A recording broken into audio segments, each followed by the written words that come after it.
before we get into our discussions, I want to allow me to just briefly provide some context for those unfamiliar with Jamaica's maritime landscape.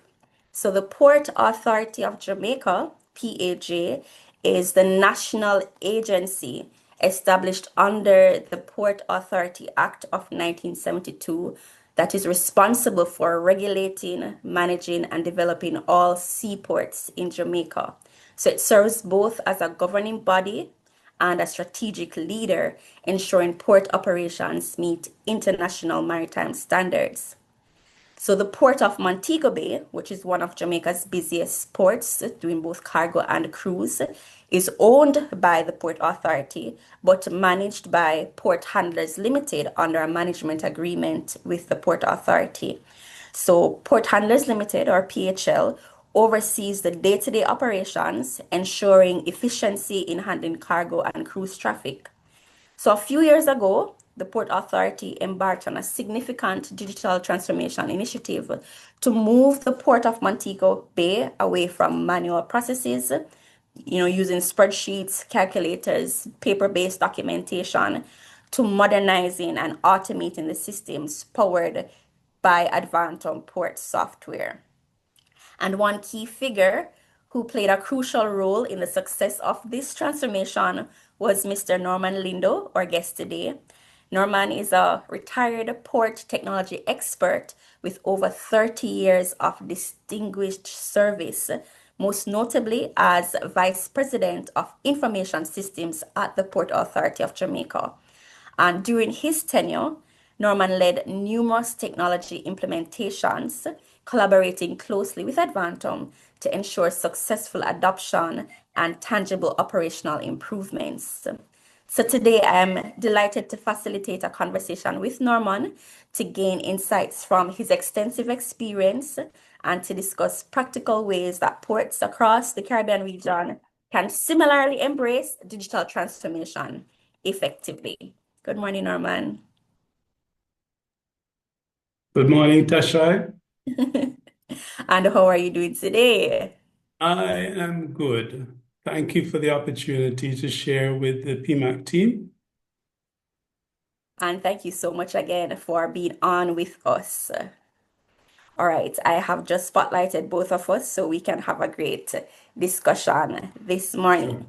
So, first up, Norman, given your extensive experience, what would you say are the critical technology elements that ports in general must prioritize when they're beginning their digitalization journey? All right, Tashay, if I may. Um, Certainly, it starts with the problem definition that the port is having. Um, Normally, current processes are outdated and inefficient. Yes, processing times are slow. Benchmarking reveals subpar service levels compared to industry standards. That is the genesis of most port operations not being up to par. All right. And so, from that definition, and spend some time defining exactly what the problem is. Your strategic imperatives must be included in this, right? And it must be defined at the senior management level. It must incorporate the senior management level. A top-down approach instead of a bottom-up. All right. So the strategic planning, I'll just talk about the strategic planning. Um, the first thing you normally do, and I have implemented actually in terms of a number of tasks, as you shared, I implemented three. 1988, a solution out of Gothenburg, Sweden. Um, and then we moved to 1991, a solution from Cosmos in Belgium. And thereafter, I actually prepared a tender to acquire Navis for port use at the container terminal in Kingston in 1992. It's so long ago now that 19 in the 1970s. Yes, that was a recommendation. Although that recommendation wasn't agreed, and later, when we engaged APM Terminals Limited, Maersk, aligned to Maersk operations, we then started the implementation of that system. Yes, but without me. At that time now, I moved to the Port Authority of Jamaica, right? Right. Now, so in essence, yes, and I'm trying to keep this practical and simple. It's important that when you start, you identify a capable IT service partner, as you've mentioned, right? Or consortium. Very, very important, right?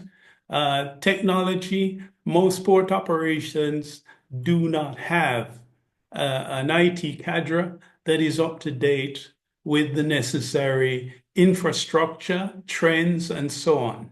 So it's important to align with an IT service partner. Thereafter, you have to identify and adopt best practices from a high-performing port with superior service levels. In other words, look around, see if you can identify a port operation that is a little bit beyond you, is a little bit more advanced. And you take from that what you'd like to see.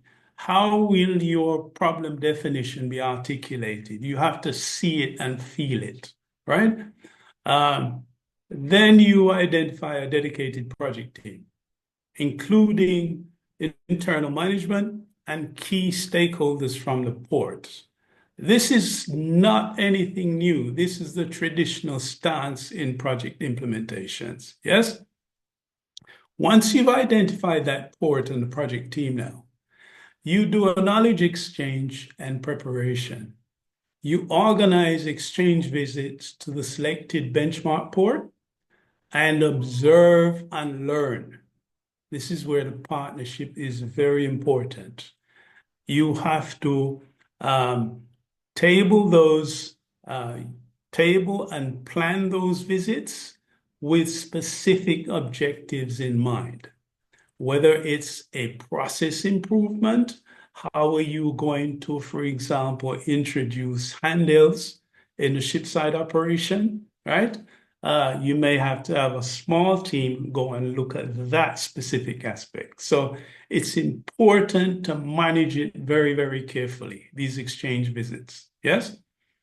The you need a dedicated war room for training sessions and simulation exercises.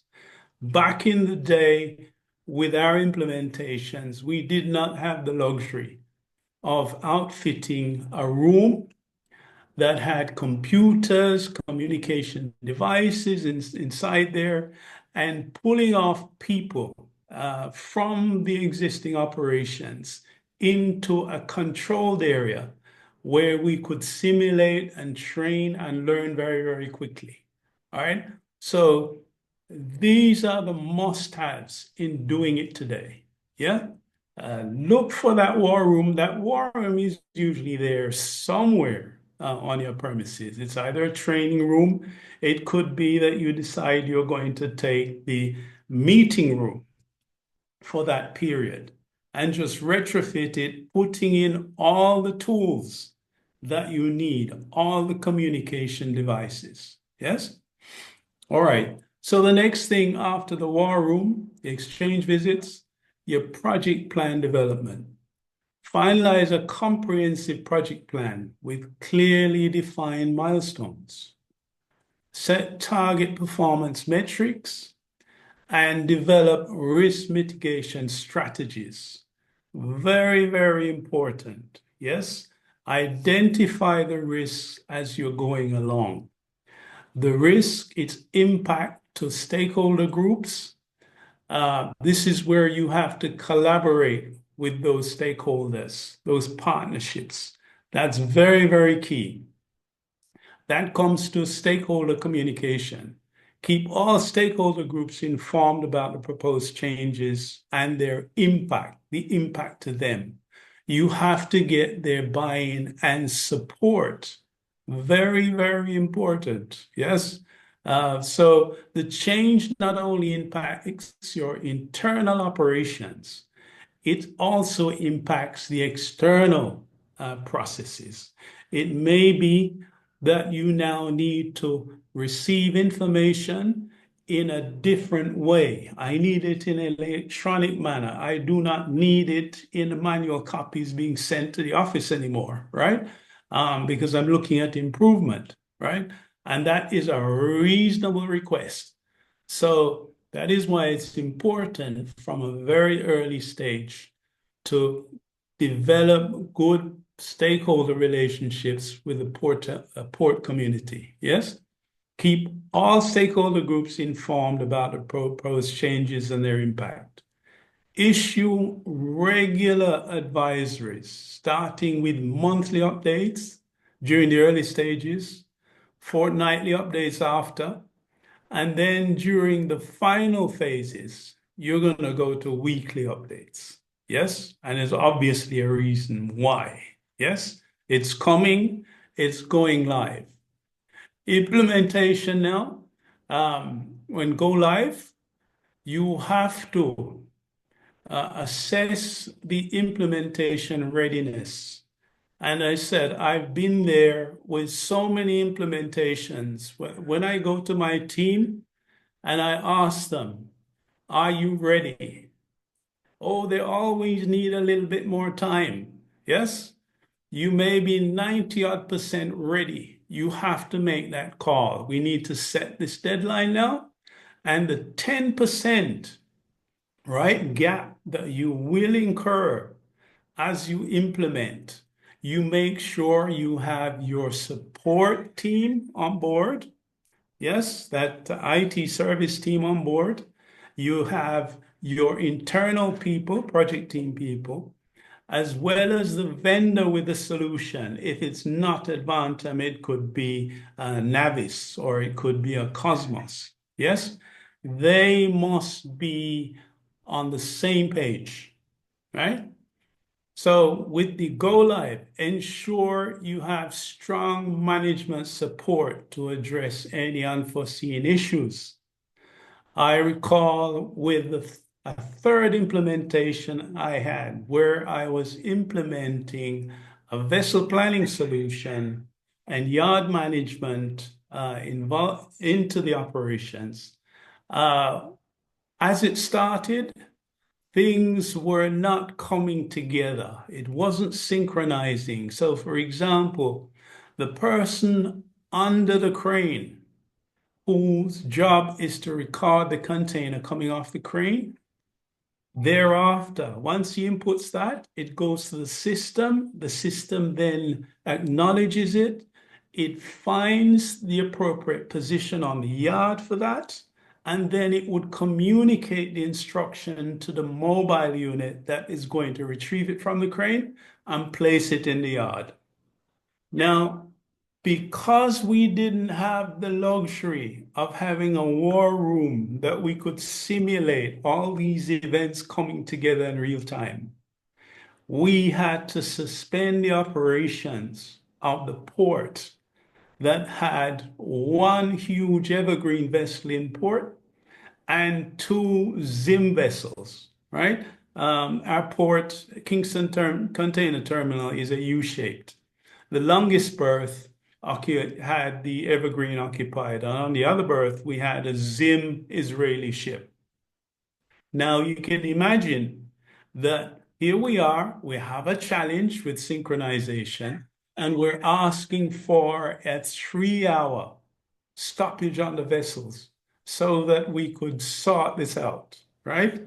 So you can imagine if you didn't have a good relationship with the shipping lines. And this was where we actually had to involve our chairman. So the escalation process went all the way from the port management to the chairman of the Port Authority, who contacted the shipping lines. And they were very supportive of the initiatives we'd started, and they facilitated us. Yes. So that's very important. Yeah. There's gonna be unforeseen issues, right? As you're going along with the implementation and go live, you have to make sure in today's world that you leverage business intelligence. Yes, that can look at what is happening with the data to confirm that all is well. Yes, and also monitor the metrics related to the operations. In other words, how many cycles of containers are coming off within the hour per crane? How many containers being discharged or loaded against the vessel? This is the visibility that we have now that we didn't have back then. And it can be used almost from day one when you establish that project team and war room. That war room can then become the control room for your port operations, right? In our case, on the Kingston Container Terminal, that's what happened. Yes, we expanded it to be our control, port operations control for monitoring the gate, the ship, the yard, right? And then at a latter stage, we had to introduce CCTV into the operations. We had to identify another location for that control room, right?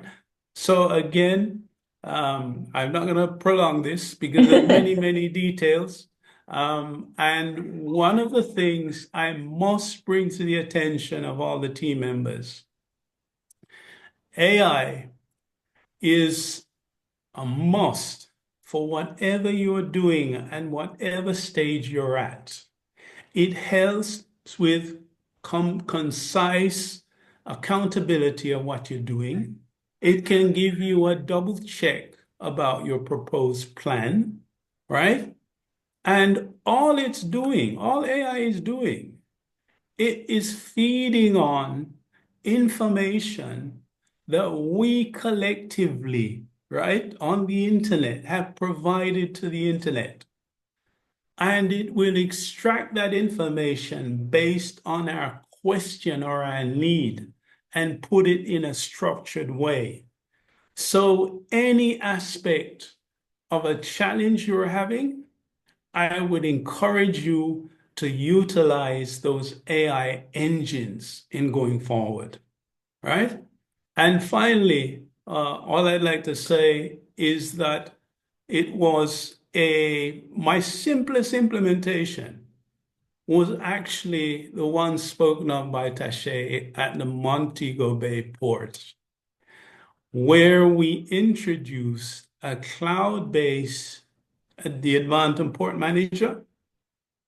And the beauty about ADVANTUM Port Manager, it accepted electronic manifest information from a port community system, yes, that we acquired out of France.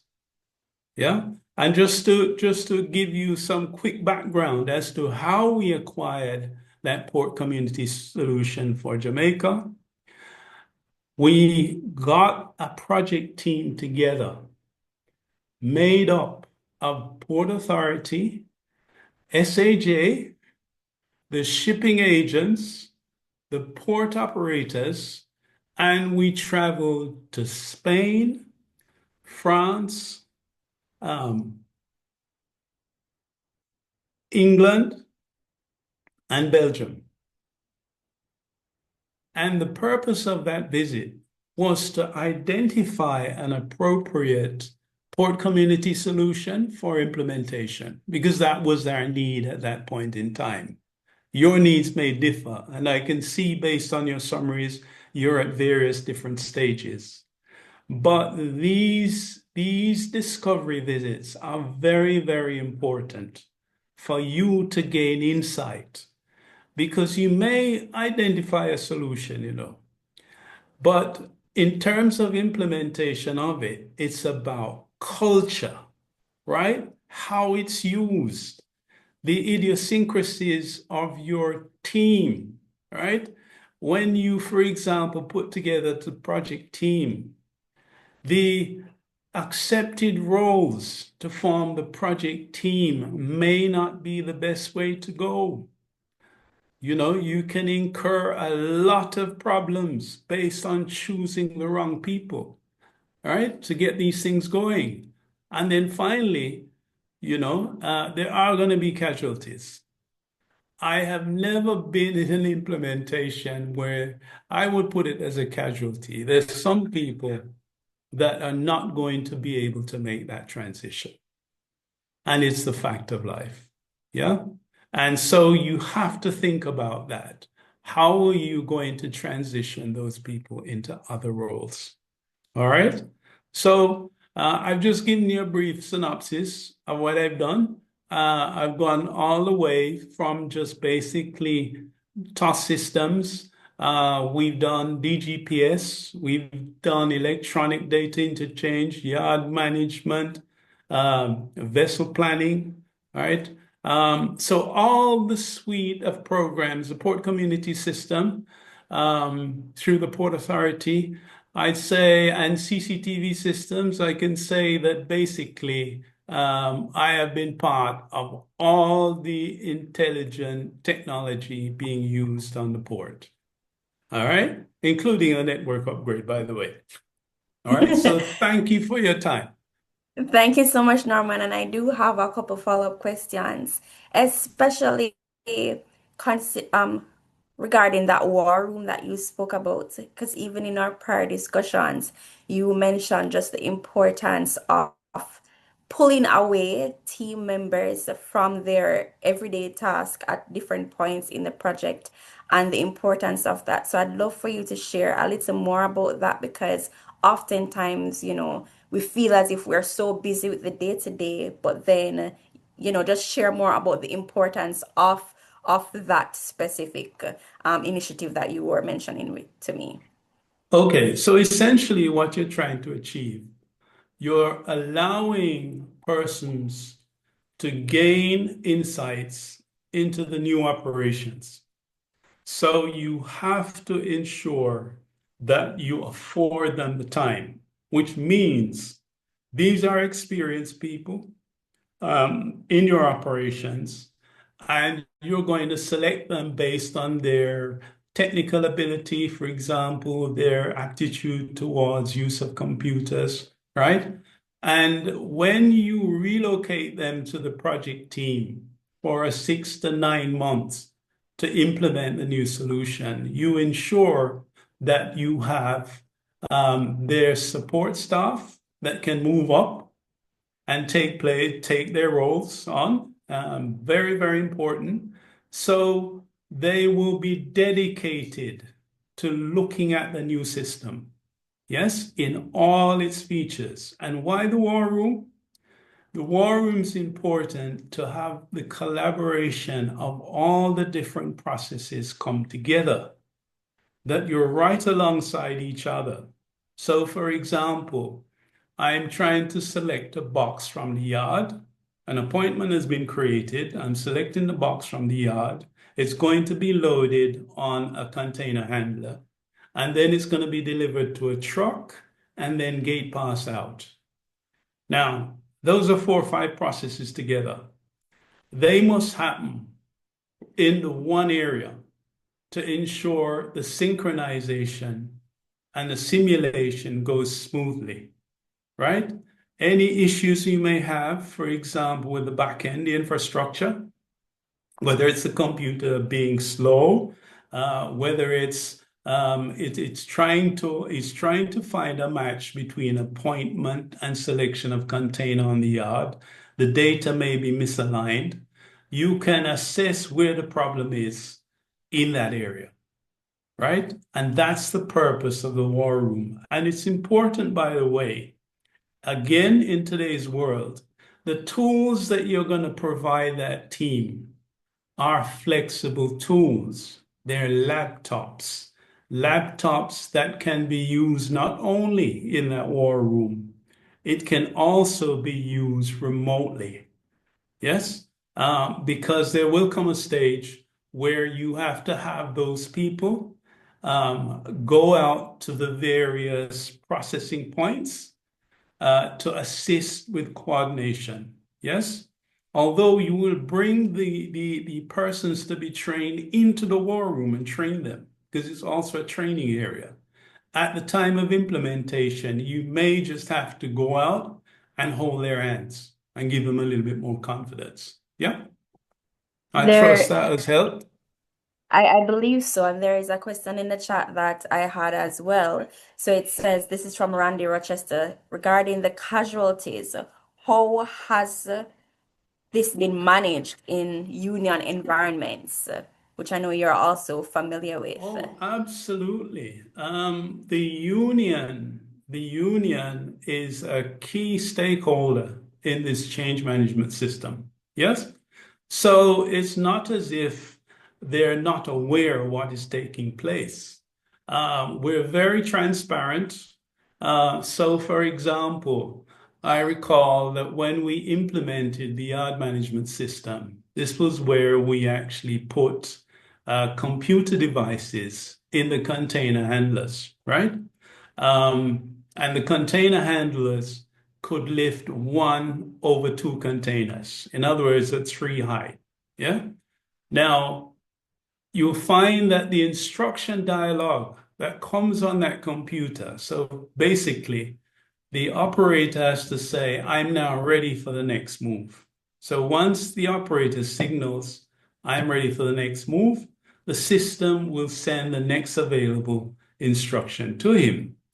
We'll give him a container number, where it is, and where to put it to, right? It seemed a very simple dialogue, right?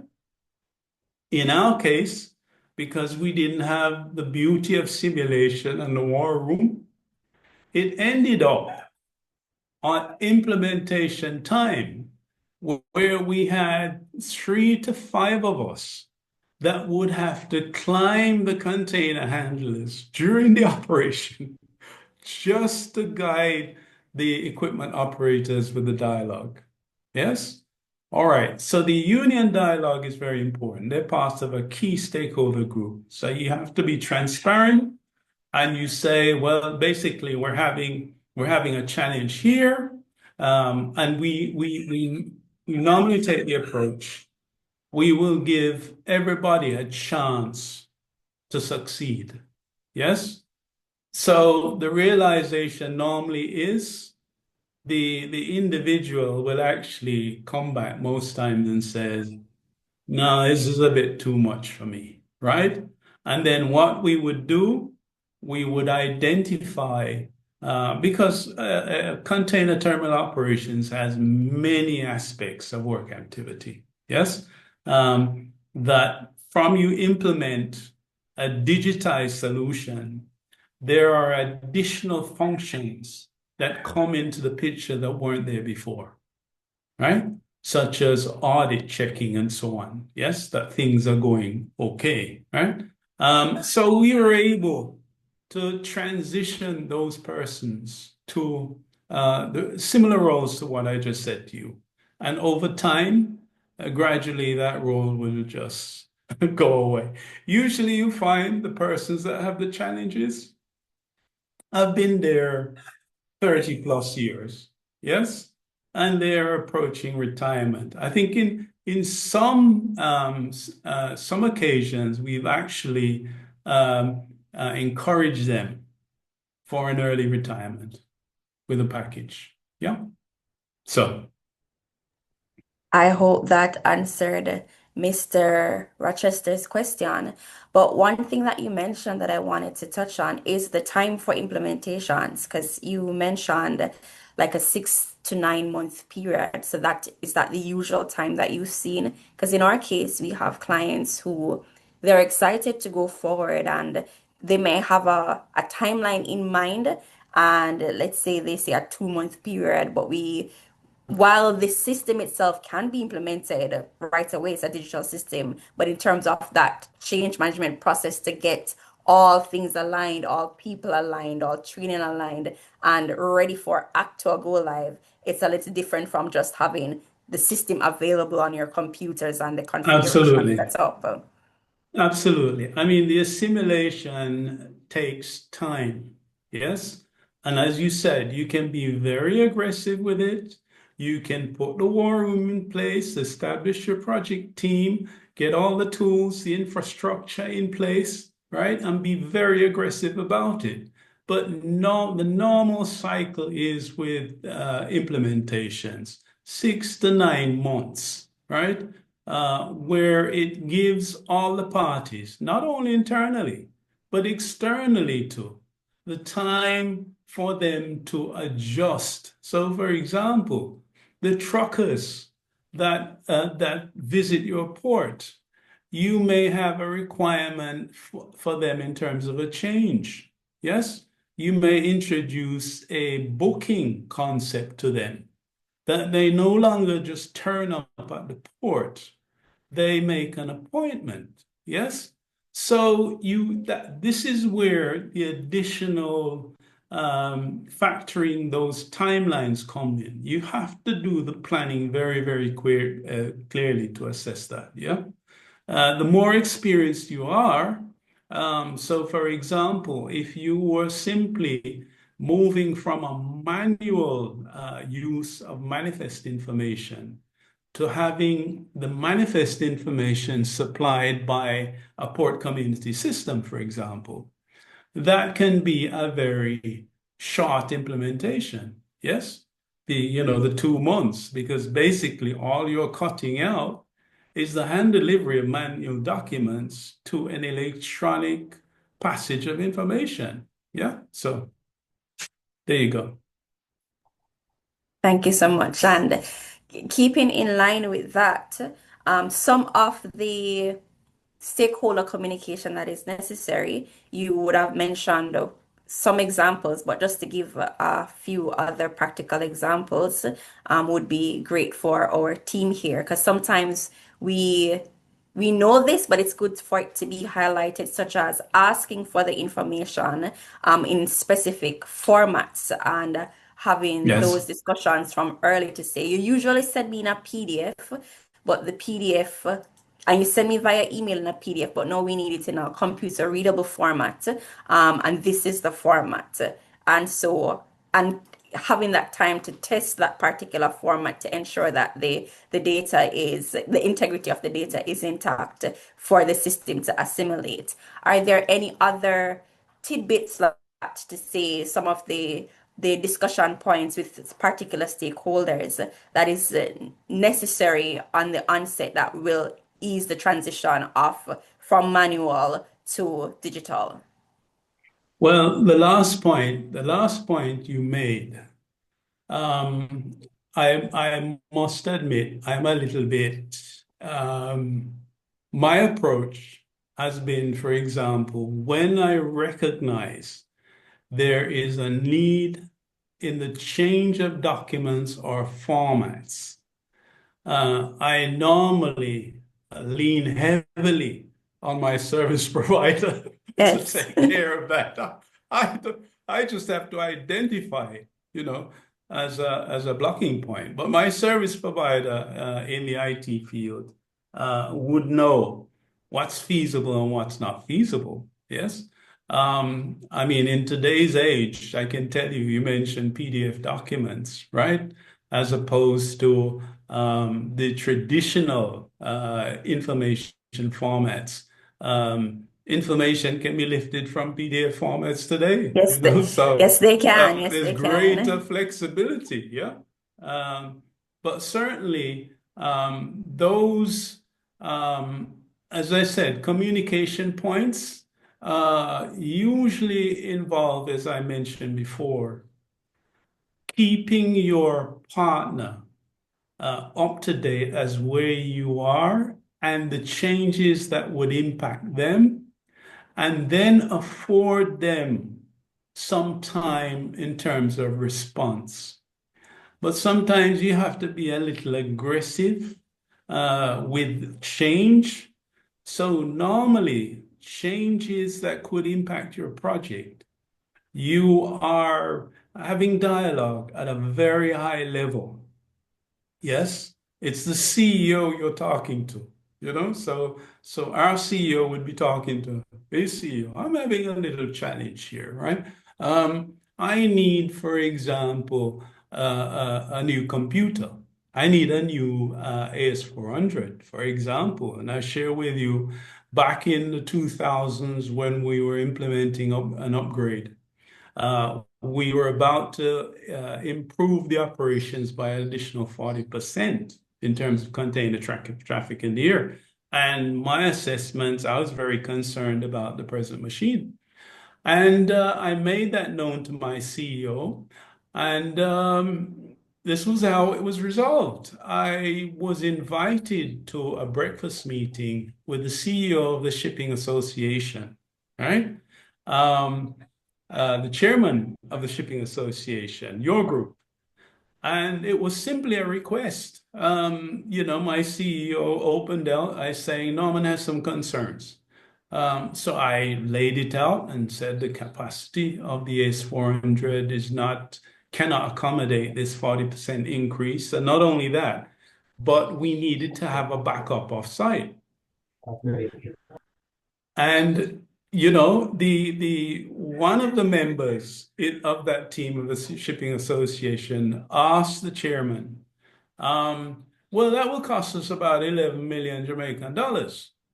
And I remember the chairman just looked at him and says, yeah, I think we can manage that, right? Would you believe that AS400 was acquired in less than 6 weeks and implemented with the backup? And we had not signed a document. Obviously, the impact of a 40% increase in container traffic was significant, right? And just to go back, as I shared with you, when I started at the terminal, we were doing 30,000 container moves a year, right? And when I left, we were doing 120,000 containers per month, right? Now, the impact of introducing digitalization in the operations is to speed the processing cycles and allows you to scale. So I can move from a 30,000, yes, a year to 120,000 per month. And that was one of the success in establishing that agreement with CMA CGM. We were successful in that. Yeah. Thank you so much. I know we just have a few minutes left, so I'm going to ask if there are any other questions from our participants online.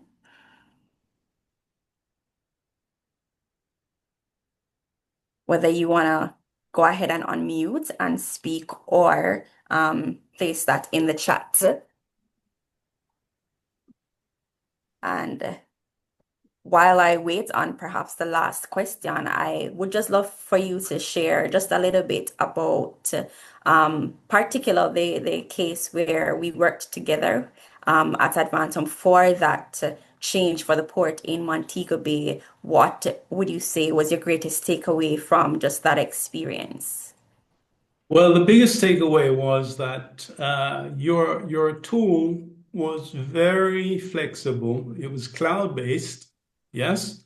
You had the experience of implementations at Kingston Wharves and elsewhere. And to retrofit that to the operations at Montego Bay, combining the PCS sending information to your TOS, you had the know-how and wherewithal to make it happen very, very quickly. And I had the comfort level in knowing that when I drafted the implementation plan, all right, I was confident that all those deadlines would be achieved. All right.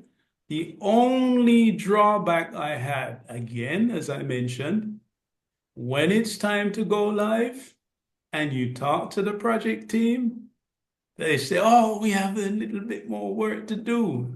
No, it's time to go. I'm 90+%. I'm going to implement. Yes.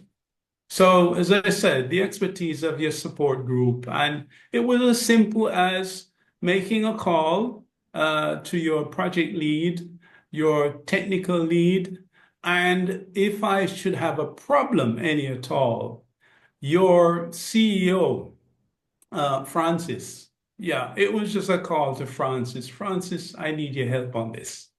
And she was always on board.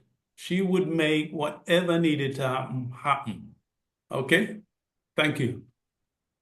Thank you so much. And I know Dr. Yo, Francis Yo, is online with us as well. So I just want to, give our greetings to her as well as she is Sure. online.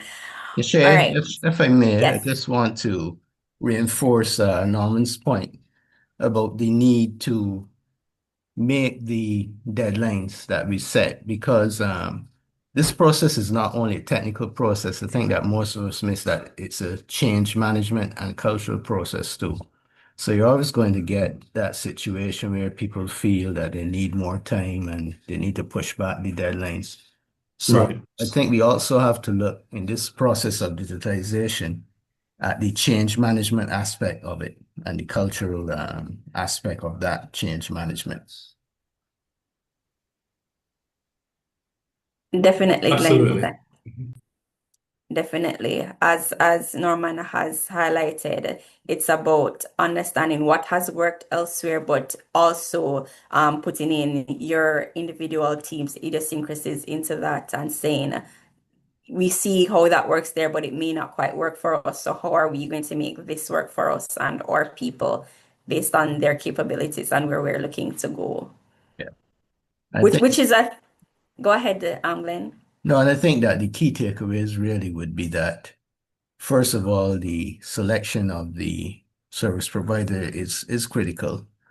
Hmm. Also, the continuous collaboration with all stakeholders, that's another critical aspect that we have to consider, as well as evaluating, as you're suggesting, similar systems, actually going on site and looking at similar systems to see, where the to get a better understanding really of what the service provider might be able to offer.